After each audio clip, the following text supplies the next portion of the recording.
सन्मान्य सुहासजी बाबर. धन्यवाद अध्यक्ष महोदय.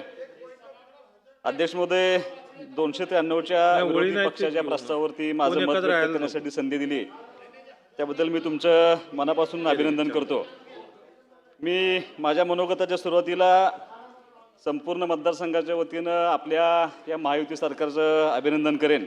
त्यांच्यानंतर तुमचं. कारण गेल्या काही वर्षामध्ये खूप मोठ्या प्रमाणावरती माझ्या मतदारसंघामध्ये इन्फ्रास्ट्रक्चर डेव्हलपमेंटचं काम खूप मोठ्या पद्धतीनं त्या ठिकाणी पूर्ण झालेलं आहे. अध्यक्ष महोदय, आशिया खंडातली सर्वात मोठी लिफ्ट इरिगेशन स्कीम टेंबू योजना व त्याचा 6वा टप्पा पूर्ण करून माझ्या मतदारसंघातल्या हजारो एकर क्षेत्र ओलिताखाली आणण्यामध्ये आपल्या सरकारच्या माध्यमातून त्या ठिकाणी मदत झाली आहे. अनेक रस्त्यांची कामं माझ्या मतदारसंघामध्ये पूर्ण झाली. त्याच्यामध्ये खास करून विटा रहमतपूर सातारा हा एक रस्ता मोठा झाला, जेणेकरून शिवेंद्र बाबा थोडंसं आमच्या जवळ आले असे म्हणलं तरी काय वावगं होणार नाही. विटा तासगाव कवटेमंकाळपासून कोल्हापूरला जाणारा एक रस्ता माझा त्या ठिकाणी तयार झाला आहे. तसेच दिगंची आटपाडी तासगाव आष्टा या कोल्हापूरला जाणारा एक रस्ता तयार आहे. मायनी झरे दिगंची पंढरपूरला जाणारा एक खूप मोठा रस्ता या आपल्या सरकारच्या माध्यमातून पूर्ण झाला आहे. अध्यक्ष महोदय, गेल्या 1.5 वर्षामध्ये हॅमच्या माध्यमातून माझ्या मतदारसंघामध्ये जवळपास 142 किलोमीटर रस्त्याचं काम या तुमच्या माध्यमातून चालू आहे. मी महायुती सरकारचं पुन्हा एकदा अभिनंदन करेन, कारण ADBच्या माध्यमातून माझ्या मतदारसंघातून विटा ते कलेडोन हा जवळपास 200 कोटींचा नवा रस्ता आपल्या माध्यमातून मंजूर झाल्याबद्दल मी अभिनंदन करेन. मला सांगायला आनंद होतोय. शब्दप्रभू प्राचार्य शिवाजीराव भोसले यांची जन्मशताब्दी पुढच्या वर्षीपासून सुरू होते. त्यांचं गाव कलेडोन आहे आणि त्या कलेडोनपासून ते ज्या रस्त्यावरून विटाला शाळेला चालत यायचे तो रस्ता आपल्या सरकारच्या माध्यमातून या निमित्तानं पुढच्या त्यांच्या जन्मशताब्दी वर्षामध्ये पूर्ण होईल याचं मला विशेष अभिनंदन आहे. मी माझ्या मतदारसंघामध्ये 3 मोठे बसस्टँड आहेत. त्या तिन्ही बसस्टँडचं काम त्या ठिकाणी सुरू आहे. तसेच तिन्ही मोठ्या शहरांना नवीन नळ पाणी पुरवठा योजनेचं काम त्या ठिकाणी चालू आहे. या सगळ्या इन्फ्रास्ट्रक्चरमध्ये MSEBीचं एक खूप मोठं काम माझ्या मतदारसंघामध्ये झालं. जवळपास 9 नवीन सबस्टेशन्स MSEBची त्या ठिकाणी उभं राहिलेले आहेत.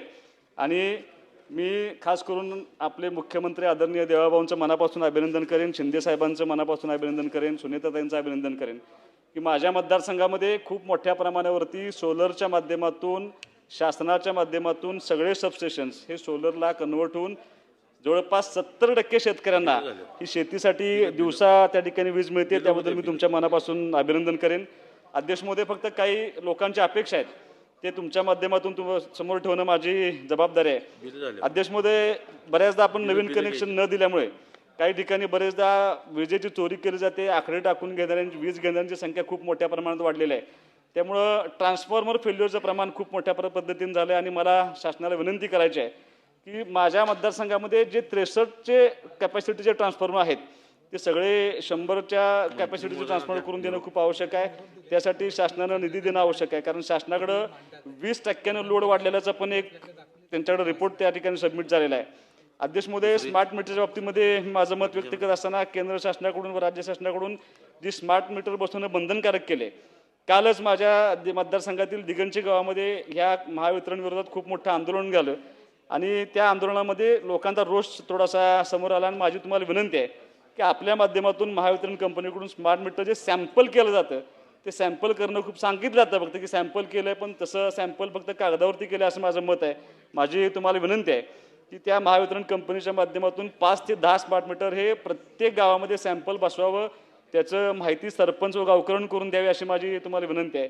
तसेच नागरिकांच्या घरातले जे वायरिंग जुने झाले असेल अध्यक्ष महोदय, ते स्मार्ट मीटरमध्ये ART लोडिंग किंवा लिकेज दाखवतं. त्यामुळं स्मार्ट मीटरचं बिल वाढतं आणि जुन्या मीटरमध्ये ही लिकेज लोडिंग दाखवायची सोय नव्हती. त्यामुळे जो लोकांच्या मनामध्ये गैरसमज आहे ते लोडिंग दाखवल्यामुळं ते जे आता लाईट बिल वाढते, त्यासाठी माझी तुम्हाला विनंती आहे की महावितरण कंपनीने ग्राहकांच्या मीटरवर असे लिकेज लोडिंग दाखवलेले वायरिंग बदलण्याबाबत पुढाकार घ्यावा अशी मी तुम्हाला या निमित्ताने विनंती करणार आहे. अध्यक्ष महोदय, शासनानं 2011 ते 13 या दरम्यान मागेल त्याला कनेक्शन दिलं होतं.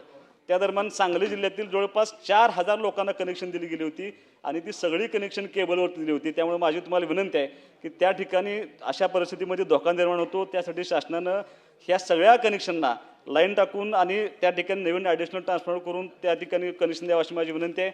अध्यक्ष महोदय, एखाद्या गावामध्ये फिडरवर 300 अँपिअरपेक्षा जर जास्त लोड आला तर तो फिडर ताबडतोब बंद होतोय आणि थोडंसं मग शेतकऱ्यांना असंतोष निर्माण होते, लाईट कट होते. त्यामुळे हे लोड शेडिंग 30 अँपिअरपेक्षा जे वाढल्यानंतर होतं ते बंद करावं अशी मी तुम्हाला विनंती करणार आहे. दिवसा वीज योजनेमध्ये मतदारसंघातील 70% भागामध्ये वीज पुरवठा केला जातो. तर योग्य दाबाने वीज पुरवठा होत असून सबस्टेशनची क्षमता वाढवणं खूप आवश्यक आहे. माझ्या नवीन सबस्टेशन 9 तयार होत आहेत. पैकी 5 सबस्टेशनमध्ये 5 MVA ट्रान्सफॉर्मर त्या ठिकाणी वाढवणं आवश्यक आहे. 3 ठिकाणी सबस्टेशन क्षमता वाढवून 10 मेगावॉटचे ट्रान्सफॉर्मर करावं अशी मी या निमित्तानं विनंती करतोय. आणि महसूल मंत्र्यांना माझी एक विनंती आहे की त्यांनी अनेकदा निर्णय म्हणजे सगळ्यात जास्त निर्णय ह्या 1.5 वर्षामध्ये आदरणीय महसूल मंत्र्यांनी घेतले होते आणि देवस्थान जमिनीविषयीमध्ये त्यांनी खूप मोठा निर्णय घेतला आहे. तर माझ्या मतदारसंघामध्ये खानापूर तालुक्यातील चिखलहोळ नावाचं एक गाव आहे आणि हे गाव पूर्वी औंध संस्थांमध्ये गाव होतं. हे गाव सांगली जिल्हा अस्तित्वात नव्हता त्यावेळेला हे गाव दक्षिण सातारा उत्तर सातारा असे त्या जिल्ह्यामध्ये समाविष्ट होतं. या गावातील एकूण जमिनीपैकी काही जमीन आजही औंध संस्थांचे देवस्थान म्हणून आहे. त्यापैकी 203 खातेदार देवस्थान जमिनीचे कुळ कायद्याप्रमाणे कसेल त्याला जमीन म्हणून त्यांना मिळालेली होती. पण काही उतारामध्ये आजही देवस्थान जमिनीचा उल्लेख असल्यामुळे त्या कुळांच्या नावावर शून्य जमीन करण्यात आलेली आहे. तरी तुमच्या माध्यमातून माझी विनंती आहे की सदर जमिनी शेतकऱ्यांच्या संबंधित शेतकऱ्यांना नावावर होण्याकरता आपल्यामार्फत तुमच्याकडून आदेश व्हावेत. तुम्ही मला अध्यक्ष महोदय 293 वरती बोलण्याची संधी दिली. अजूनही खूप अशी कामं आहेत की जी शासनाच्या वतीनं संपूर्ण मतदारसंघामध्ये गेली आहेत. राज्यभर काम करत असताना माझ्या मतदारसंघामध्ये शासन विशेष काम करते त्याबद्दल मी शासनाचं मनापासून अभिनंदन करून मी थांबतो. धन्यवाद.